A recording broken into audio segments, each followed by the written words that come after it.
Vote अधिकार यात्रा के पहले ही दिन राहुल गांधी और तेजस्वी यादव ने सियासी पारा चढ़ा दिया।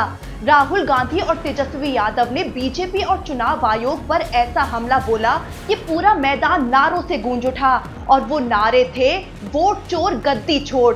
यहाँ तक कि कांग्रेस अध्यक्ष मल्लिकार्जुन खड़गे ने तो राहुल गांधी को जनता का रक्षक बता दिया और एक मजेदार कविता भी सुना डाली। चलिए आपको सब बड़ी बातें विस्तार से बताते हैं।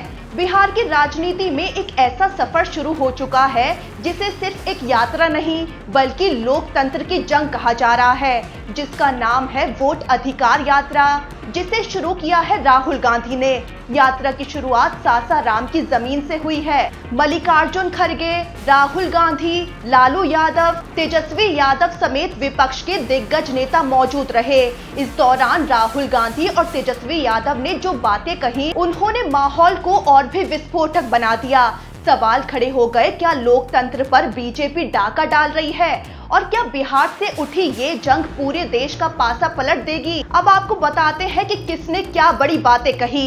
पहले आपको बताते हैं कि खड़गे ने क्या कविता सुनाकर राहुल गांधी को जनता का रक्षक करार दिया। खड़गे ने कविता सुनाई, गूंगे लोकतंत्र में कोई कुछ नहीं बोलेगा, अत्याचार होंगे लेकिन मुंह नहीं खोलेगा, मुंह खोलेगा तो बस जय जयकार के लिए, लेकिन तुम इंतजार करना, कोई रक्षक आएगा और तुम्हें अत्याचारों से मुक्त कराएगा। इसके बाद खड़गे बोले, आज राहुल गांधी आपके रक्षक बनकर आए हैं और तेजस्वी यादव उनका साथ दे रहे हैं। खड़गे जनता से बोले, अब आपका जोश चुनाव में दिखना चाहिए। अब बात करते हैं राहुल गांधी ने क्या बड़ी बातें कही।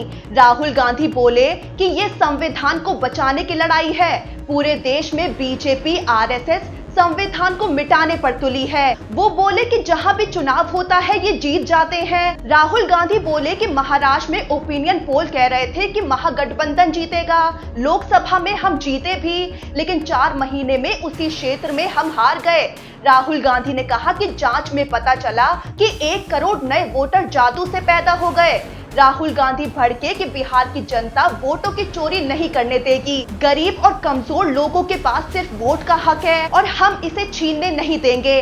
राहुल गांधी भड़के कि इलेक्शन कमीशन को हम ऐसा करने नहीं देंगे। राहुल गांधी ने मोदी सरकार पर हमला बोलते हुए कहा कि नरेंद्र मोदी जी और एनडीए अरबपतियों के साथ सरकार चलाती है। जनता का पूरा धन 5 से 6 अरबपतियों को दे दिया जाता है।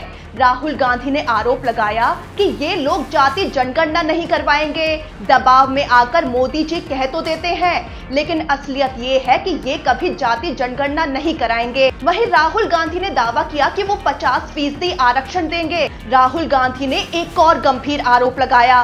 वो बोले कि जब हमने जांच की तो कर्नाटक में एक विधानसभा में 1 लाख से ज्यादा वोट चुराए जाने का सबूत मिला। इसी वजह से बीजेपी ने वहां सीट जीती। राहुल गांधी बोले कि जब हमने प्रेस कॉन्फ्रेंस में ये कहा तो चुनाव आयोग ने हमसे हलफनामा मांग लिया, लेकिन बीजेपी से कभी हलफनामा नहीं मांगा जाता। राहुल गांधी ने साफ कहा कि पूरे हिंदुस्तान में विधानसभा और लोकसभा चुनाव चोरी किए जा रहे हैं और इसकी आखिरी साजिश है बिहार में एसआईआर करके नए वोटर जोड़ना और पुराने काटना।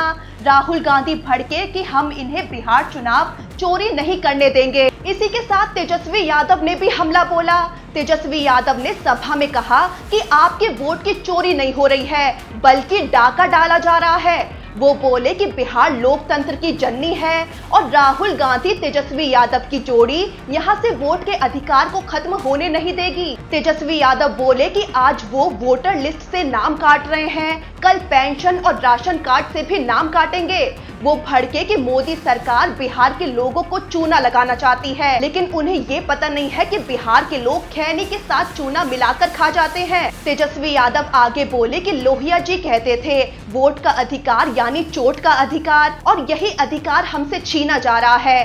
तेजस्वी यादव भड़के कि मोदी के इशारे पर चुनाव आयोग बेईमानी कर रहा है। वहीं लालू यादव भी मंच से बोल उठे। लालू यादव बोले कि चोरों को हटाइए, बीजेपी को भगाइए, हमारी पार्टी को जिताइए। आखिर में लालू यादव ने राहुल गांधी जिंदाबाद, खरगे जी जिंदाबाद, तेजस्वी यादव जिंदाबाद के नारे लगाए। उधर महागठबंधन के सहयोगी वीआईपी के प्रमुख मुकेश सहनी भी मंच से गरजे।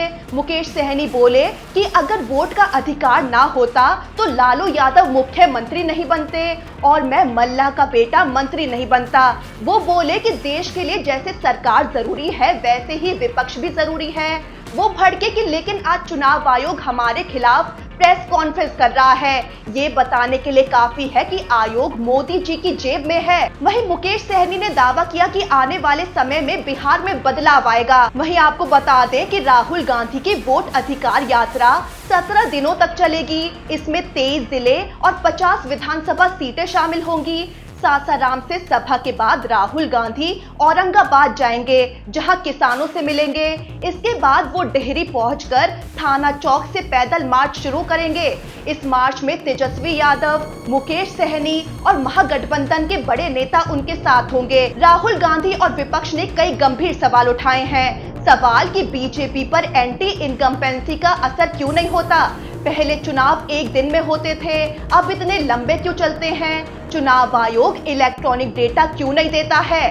और क्यों ऐसी वोटर लिस्ट दी जाती है जिसे मशीन से पढ़ा नहीं जा सकता? आरोप लगाए हैं कि चुनाव आयोग सीसीटीवी फुटेज नहीं देता ताकि सबूत ना मिले। आयोग सबूत छुपा रहा है और फर्जी वोटिंग रोकने की कोशिश नहीं कर रहा है। विपक्ष की मांगे हैं कि न्यायपालिका को इस मामले में दखल देना चाहिए।